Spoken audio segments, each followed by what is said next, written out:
behind me is Robert Duvall, and there's James Caan, and there's Diane Keaton. And then there's like Danny DeVito, over here with his video camera going, oh my God.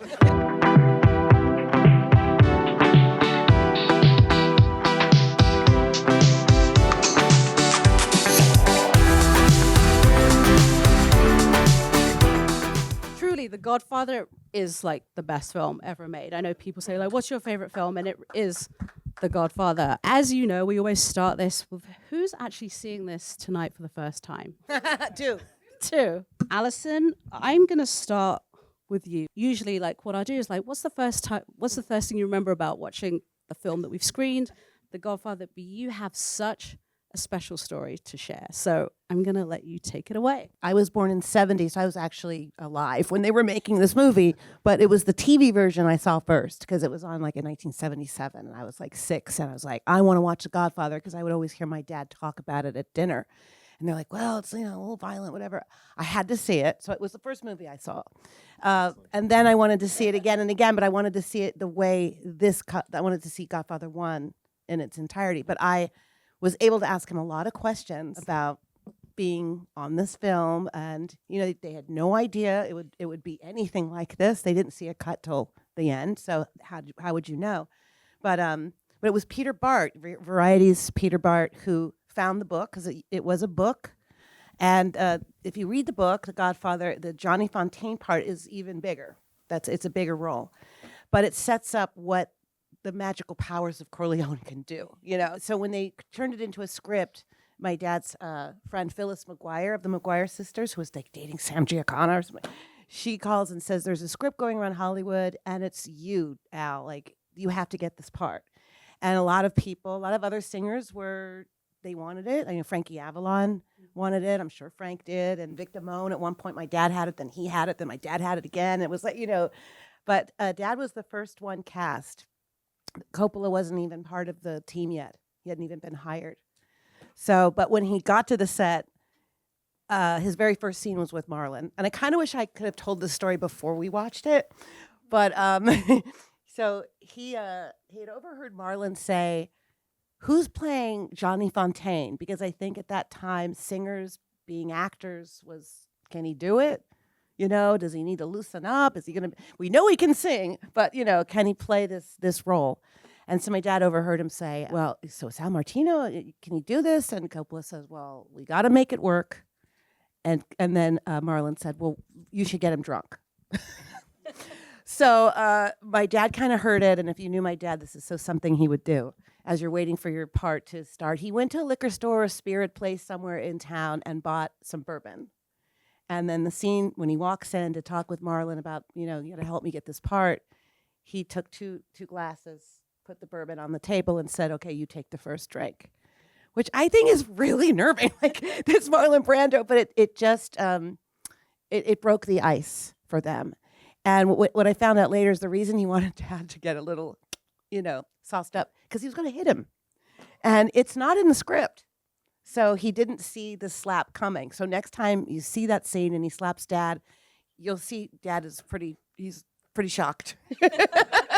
So it's like, stories like that are pretty fun to hear. And I know this crowd loves hearing, old Hollywood stories. You actually have something with you. So, sometimes I bring things. And okay, this has only been out 2 times since 1970. This is the original script. I know. Can you hold that for me?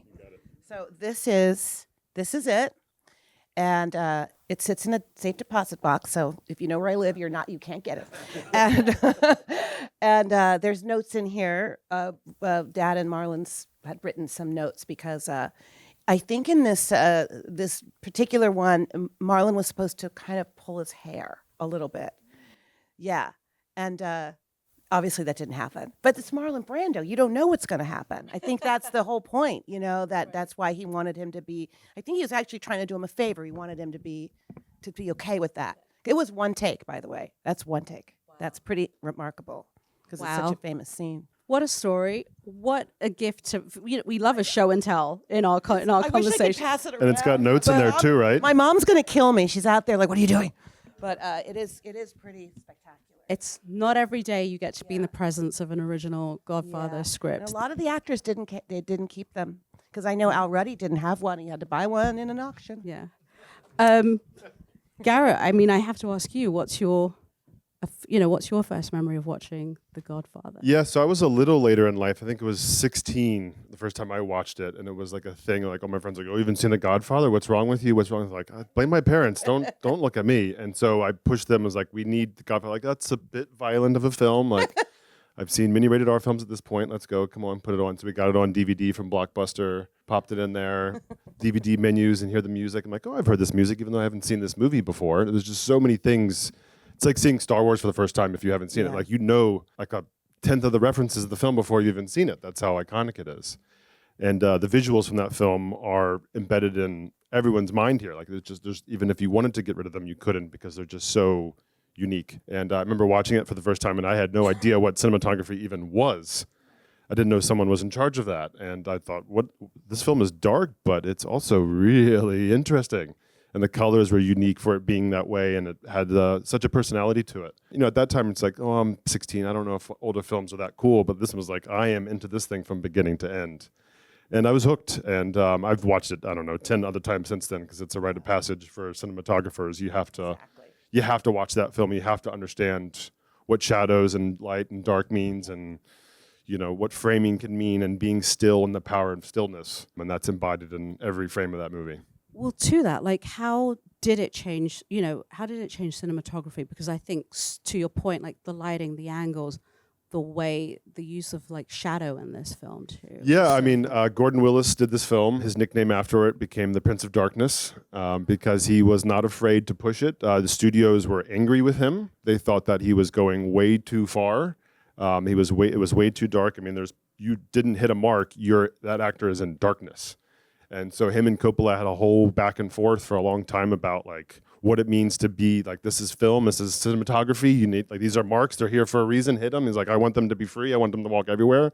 So there's a whole back and forth between the two of them. You know, I think in the end, that sort of back and forth made the best version of that film, where they both sides got heard and the best versions got heard. And it's just color, the contrast, the light. I mean, I could go on and on with far too many details that probably bore too many people here. But yeah, it's a rite of passage as a cinematographer to study this film.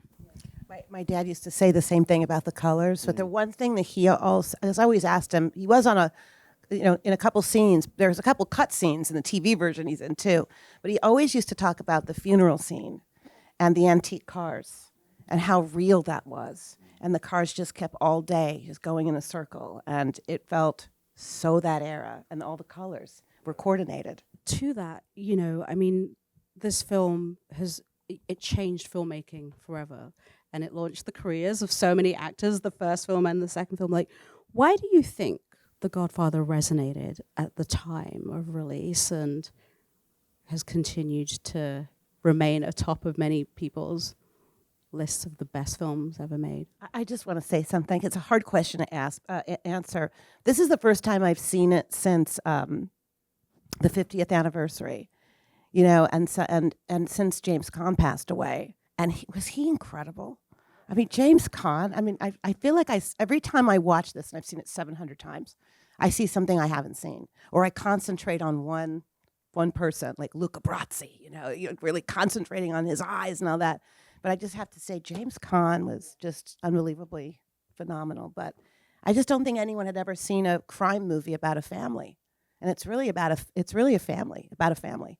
Yeah, and I think that's the big part of why people keep coming back to it, because it doesn't matter what era it's in. And also, I think, I don't know, Al Pacino is also just mesmerizing in this film. He's just like, I think a lot of people don't think about him like that anymore, and they go back and visit this film like, oh, he's all full of subtlety in this movie. He has a transition. Yeah. I mean, when he comes out of the bathroom, the antique, and he's supposed to come out blasting, and instead he sits down, and that tension, you know. And then we also love the hospital scene where he does come in and say, "You got to move my father. They're coming to kill him."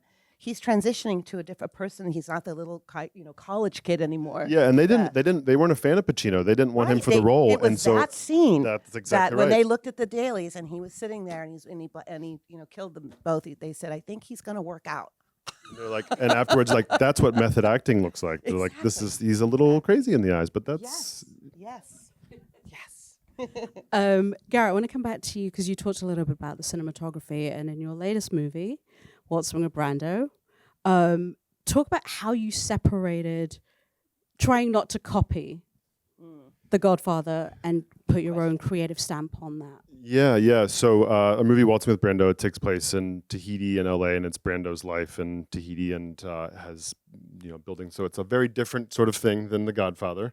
But what I realized is that I had to separate my memories and ideas of Marlon Brando as The Godfather, because so much of my own identity of identifying Marlon Brando is because of him in that opening scene, and his eyes being dark and his cheeks being full and all these things that I'm like, that's Marlon Brando. It's like, no, that's Marlon Brando playing a character.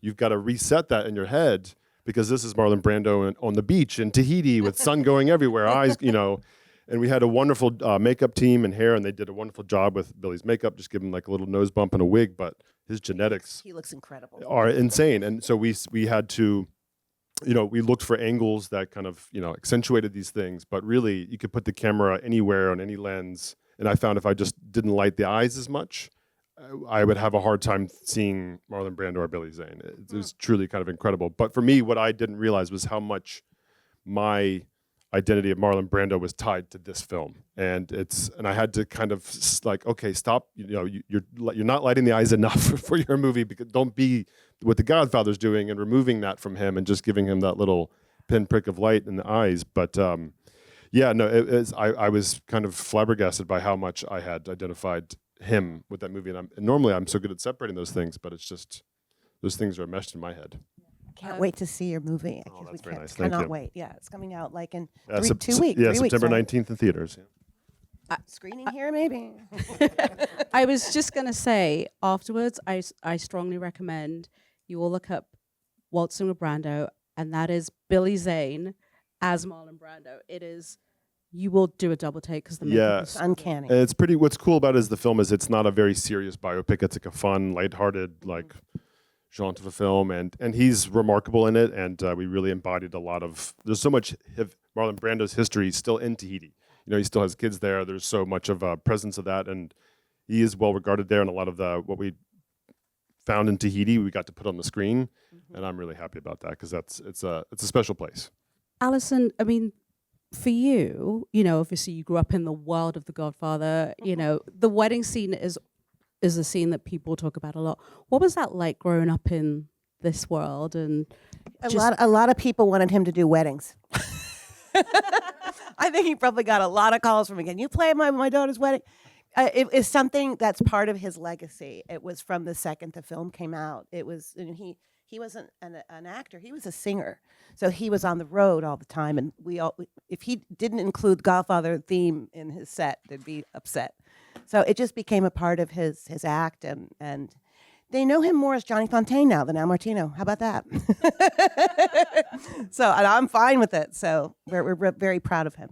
what's one of your favorite scenes from the movie, Oh and my God. why? I know, but asking like, I mean, it's so crazy. I got lost in it again tonight, and I've seen it so many times, but I'd say that hospital scene is really something. It's something about the tension in that scene. I love it when Enzo the baker, and he says, you need to act, put on the thing, act like you got a gun in here, and he takes a cigarette out, and it's just like this, and you just feel that, and it's just like, God, it's incredible.